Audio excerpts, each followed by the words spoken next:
Audio Jungle.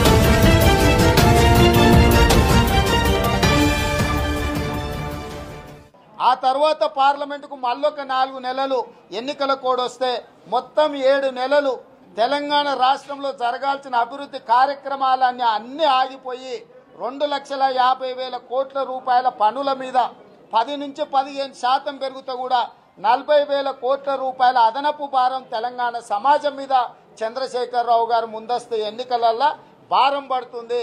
వీటన్నిటికీ సమాధానం చెప్పకుండా కాంగ్రెస్ పార్టీ మీద ఎదురుదాడి చేస్తున్నారు. టోటల్గా చంద్రశేఖరరావు గారి వ్యవహారం చూస్తే ఎట్లుందంటే 30 రోజుల వెనకటి కూడా కర్రసాము నేర్చుకున్నట మూలకు వండుకున్న ముసలమ్మను కొట్టిండట చూసిరా నా తడాకా అని. నీ ఏషానికి మొత్తం నీ ఎమ్మెల్యేలు అంతా దొంగలే. ఎవడే దాంట్లో బుద్ధిమంతుడు? అందరూ గాజు పెంకలాంటి వాళ్ళు అంట, నికార్స్ అయిన వాళ్ళు అంట. రాజయ్య మంత్రి అవినీతికి పాల్పడ్డాడని నువ్వే బర్తరఫ్ చేస్తే, శంకర్ నాయక్ ఎమ్మెల్యే కలెక్టర్ చేయి పట్టుకున్నాడని కలెక్టర్ అమ్మ కేసు పెట్టే, ముత్తిరెడ్డి యాదగిరెడ్డి చెరువు కబ్జా పెట్టుకున్నాడని కలెక్టర్ అమ్మ రాసిచ్చే, పుట్ట మధు కోట్ల రూపాయలు కొల్లగొట్టిండని కోర్టుల్లో కేసు నడవబట్టే. ఈ రకంగా నీ కొడుకు సొంతంగా సిరిసిల్లలో ఇసుక దోపిడీకి పాల్పడుతున్నాడని నేరేళ్లలో దళితులు కోడే కూసిరి వాళ్ళని లారీల కింద పెట్టి తొక్కిచ్చి చంపిస్తేవి. నీ అల్లుడు కమిషన్లు తీసుకున్నాడని నీ కుటుంబంలోనే కొట్లాటాయే.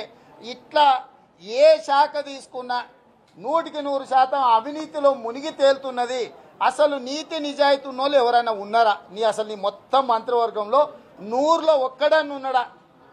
ఒక్కడు కూడా లేకుంటే ఇక ఆయన వాళ్ళ గురించి ఏదైనా మాట్లాడితే ఈయన గురించి మొత్తం వాళ్ళు మాట్లాడతారని చెప్పి ఈయన తీసుకుంటున్న ప్రాజెక్టుల రీడిజైనింగ్లో వాటర్ గ్రిడ్లో తీసుకుంటున్న 6% కమిషను, అల్లుడి 2% కమిషన్ మీద వీళ్ళందరూ తిరగబడతారని చెప్పి వాళ్ళందరి ఒత్తిడికి లోనే ఇవాళ ఉన్నోళ్ళందరికీ టికెట్లు ఇచ్చిండు. మేము ముందే చెప్పినాం, పాతోళ్ళకు కొత్తోళ్ళకి టికెట్లు ఇస్తే పాతోళ్ళు ఓడగొడతారు, పాతోళ్ళకి టికెట్లు ఇస్తే ప్రజలు ఓడగొడతారు. సో కేసీఆర్కి ఏ రకంగా అయినా ఓటమి తప్పదు.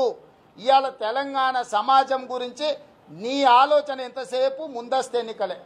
కాంగ్రెస్ పార్టీ ఆలోచన ముందు తరాల కోసం మేము ఆలోచన చేస్తున్నాం. ప్రజల కష్టాలు తెలిసిన పార్టీగా, తెలంగాణ ఇచ్చిన పార్టీగా మళ్ళీ కాంగ్రెస్ పార్టీ అధికారంలోకి వస్తే ఖచ్చితంగా కాంగ్రెస్ పార్టీ గురించి పదే మాట్లాడుతుంటాడు.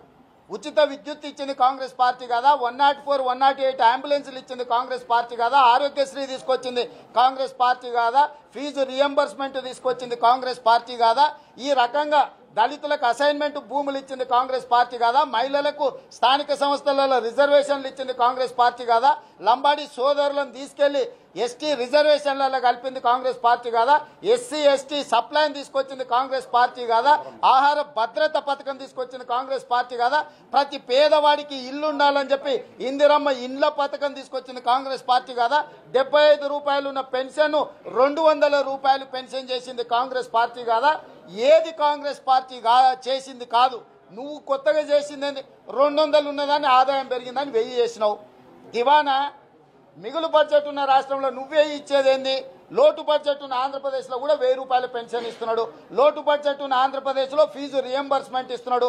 లోటు బడ్జెట్ ఉన్న ఆంధ్రప్రదేశ్లో 27,000 కోట్ల రూపాయల రైతు రుణమాఫీ చేసిండు. లోటు బడ్జెట్ ఉన్న ఆంధ్రప్రదేశ్లో డ్వాక్రా సంఘాలకు రైతు రుణమాఫీ చేసిండు. నువ్వు అదనంగా పొడిసిందేందని నేను అడుగుతున్నా. ఏంటండి వీడియో నచ్చిందా? అయితే ఓ లైక్ వేసుకోండి, లేదంటే ఓ కామెంట్ చేయండి. ఎప్పటికప్పుడు మా వీడియోస్ చూడాలంటే సబ్స్క్రైబ్ చేసుకోండి.